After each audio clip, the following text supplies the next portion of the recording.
Hello everyone, मैं मिथुन सिंह स्वागत करता हूं आप सभी का। आशा करता हूं आप सभी बहुत अच्छे होंगे। बात करेंगे बीबीएम के यू एमएड सेमेस्टर 1 के प्रीवियस ईयर क्वेश्चन पेपर की। पेपर था आपका history, political and economy of education. Paper number आपका या फिर कोड कह लें आप इसे TC 102 है, यानी कि पेपर नंबर 2 है आपका। ये 25-27 सेशन का ये क्वेश्चन पेपर आपके साथ में साझा कर रहा हूं। आगे बढ़े उससे पहले मैं आपको बता दूं, पिछले 5 साल के जितने भी प्रीवियस ईयर क्वेश्चन पेपर हैं, सारे क्वेश्चन पेपर की PDF आपको 99 में अवेलेबल करा दी जाएगी। दूसरी बात, 299 में आपको सजेशन प्रोवाइड कर दिया जाएगा। अब ये सजेशन क्या होता है? सजेशन यानी कि वेरी वेरी इंपॉर्टेंट क्वेश्चन, ऐसे सवाल जो एग्जाम में बार बार पूछे जाते हैं, आंसर के साथ आपको प्रोवाइड कर दिया जाता है। यहाँ से आप मेरी जो है डिटेल देखेंगे। उससे पहले मैं आपको बता दूं, ये सजेशन देखिए हम लोग 10 साल के PYQ को स्कैन करके तैयार करते हैं। दूसरी बात, आपका जो लेटेस्ट एग्जाम पैटर्न है उसको ध्यान में रखा जाता है। तीसरी बात, आपका सिलेबस क्या है, सिलेबस में कौन से टॉपिक हैं, और आखिर में मेरा खुद का एक्सपीरियंस, मैंने BEd MAd कर रखा है और पिछले 2-3 सालों से, चाहे वो BBMKU हो, विनोबा भावे हो, सिद्धू कानू मुर्मू हो, रांची यूनिवर्सिटी हो, इन जगहों पे मैंने सजेशन देने का काम किया है और काफ़ी अच्छी जो है मुझे सफलता मिली है। अगर आप भी सफलता के भागीदार बनना चाहते हैं तो यहाँ से मेरी ईमेल आईडी आप देख सकते हैं, yourmithunsingh@gmail.com पे आप मुझे मेल कर सकते हैं। इंस्टा पे अगर आप हो, डू फॉलो मी @imithunsingh। बाकी आप मुझे व्हाट्सअप कर सकते हैं 7979054474 पे। तो चलिए आगे बढ़ते हैं और देखते हैं कि किस तरह का सवाल यहाँ पर पूछा गया था। ये रहा आपका पेपर। यहाँ से आप देख पाएंगे एमएड सेमेस्टर 1 का ये क्वेश्चन पेपर है, TC 102, history, polity and economy of education. 2026 में आपकी परीक्षा संपन्न हुई थी।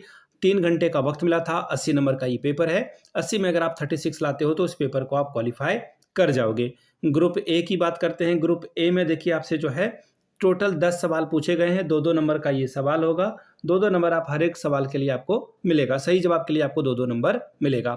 अब देखिए पहला सवाल क्या बोला गया है। क्वेश्चन नंबर 1, हंसा मेहता समिति को नियुक्त किया गया था, यानी कि Hansa Mehta committee was appointed in 1961 में, 1963 में, 1962 में या फिर 1964 में।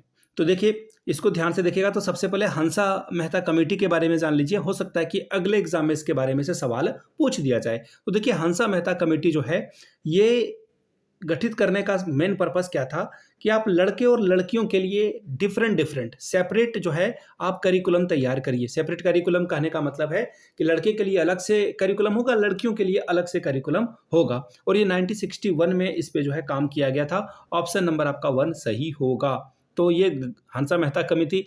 अब देखिए आप 2026 में हैं या 27 में, 28 में, जब भी आप इस वीडियो को देख रहे होंगे, लेकिन वो 1961 में बात अलग थी। समय के कॉन्टेक्स्ट के हिसाब से चीज़ें देखनी होती है। मैं ऐसे दौर में पैदा हुआ था जहाँ पर जो है टेलीफोन जो है शुरू में आया ही था। अब मेरे बच्चे जो पैदा होंगे वो क्या देखेंगे, या उनके बच्चे जो पैदा होंगे वो एडवांस टेक्नोलॉजी को देखेंगे। तो जज नहीं करना है अपने पुराने पीढ़ी को या पुराने समय को, सीखना है उनसे। अगला सवाल, right to education act was passed in parliament, शिक्षा का अधिकार अधिनियम कब पारित हुआ था? ये सवाल बार बार रिपीट होता है, तो ध्यान दीजिएगा। देखिए संविधान में तो पारित ये जो है 2009 में हुआ था, लेकिन जब लागू पूछ देगा ना तो वहाँ पे बहुत सारे बच्चे फंस जाते हैं। ध्यान दीजिएगा, लागू करने की बात आएगी तो आप लिखना, आंसर आपका जो होना चाहिए 1 अप्रैल 2010 को जो है ये लागू किया गया था। ठीक है, और इसे पारित कब किया गया? तो बिल्कुल सही लगाया जिन्होंने भी लगाया है, अगस्त 2009 आप इसका जो है सही जवाब होगा। समाज के कमजोर वर्गों की सुरक्षा कौन सा आर्टिकल करता है? Protect the weaker section of a society, article 46, 45, 43 या फिर 44। तो देखिए आर्टिकल 46 जो है ये जो है लोगों की रक्षा करता है, प्रोटेक्शन करता है। क्यों भाई? समाज के जो कमजोर वर्ग हैं, खास करके SC ST के शैक्षिक और आर्थिक हित को, यानी कि उनके जो फाइनेंशियल कंडीशन है उसको ठीक करने का, अन्याय से बचाने का ये आर्टिकल 46 है। Scheme of a conservation and empowerment of a girl child launch in 22 जनवरी 2015, यानी कि 22 जनवरी 2024 में सॉरी 2015 में बालिकाओं के संरक्षण और सशक्तिकरण के लिए किस योजना को आरंभ किया गया था? इस योजना का नाम बताएं। तो बेटी बचाओ बेटी पढ़ाओ, ये जो है आपका आंसर सही हो जाएगा, ऑप्शन नंबर 1। ठीक है, अगला सवाल, इंटीग्रेटेड ह्यूमनिज्म ड्राफ्टेड बाय, एकात्मक मानववाद का प्रारूप किसके द्वारा तैयार किया गया था? तो देखिए DDU यानी कि दीनदयाल उपाध्याय के द्वारा जो है ये काम किया गया था। फैक्चुअल सवाल को आप कुछ भी बहुत ज़्यादा नहीं कर सकते हैं चेंज, आंसर जो है आपका वो वही होगा। अगला है अधिनायकवादी शिक्षा किस पर, टोटलिटेरियन एजुकेशन किस पे जोर देती है, फ्रीडम पे, फिर है डिसिप्लिन पे, क्रिएटिविटी पे, या फिर प्रैक्टिकलिटी यानी कि व्यवहारिकता, सृजनात्मकता, अनुशासन या फिर स्वतंत्रता पे। तो देखिए ये अनुशासन पे सबसे ज़्यादा बात करती है, ऑप्शन नंबर आपका 2 सही होगा। Which social group is geographically isolated in India, Bharat में कौन सा सामाजिक समूह भौगोलिक रूप से पृथक है। तो देखिए ये आंसर हो जाएगा आपका शेड्यूल ट्राइब, जो कि अभी भी बहुत सारी ट्राइब्स जो है जंगलों में रहती है, और जो मेन जनसंख्या है, जो शहर है या गांव है, वो उनसे अलग थलग है। ऑप्शन आपका 3 सही होगा। मार्क्सिज्म फोकसेस ऑन, मार्क्सवाद जो है किस पे जोर देता है, तो मार्क्सवाद जो है आपका अनुसूचित जनजाति, मार्क्सवाद जो है वो सबसे ज्यादा जो जोर देगा वो क्लास कॉन्फ्लिक्ट पे जोर देता है, वर्ग संघर्ष पे जोर देता है। ऑप्शन आपका 2 सही हो जाएगा।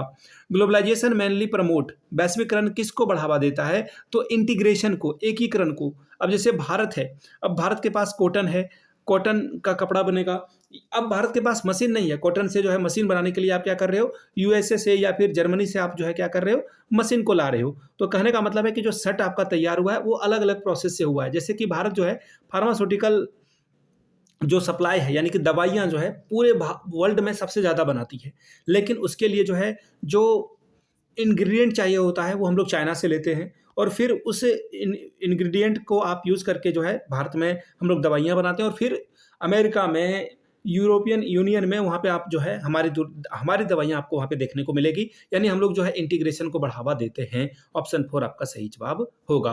विच policy documents emphasise the removal of disparities and equalising educational opportunity for schedule caste and schedule tribe, नीतिगत दस्तावेज जिसमें अनुसूचित जाति और अनुसूचित जनजाति के असमानताओं को दूर करने और शैक्षिक अवसरों को समान बनाने पर जोर देता है। 1968, 2001, 1986 या फिर 2009। तो देखिए 1986 इसका सही जवाब है, और इनके द्वारा काफ़ी आंसर सही किया गया है जिनका भी क्वेश्चन है।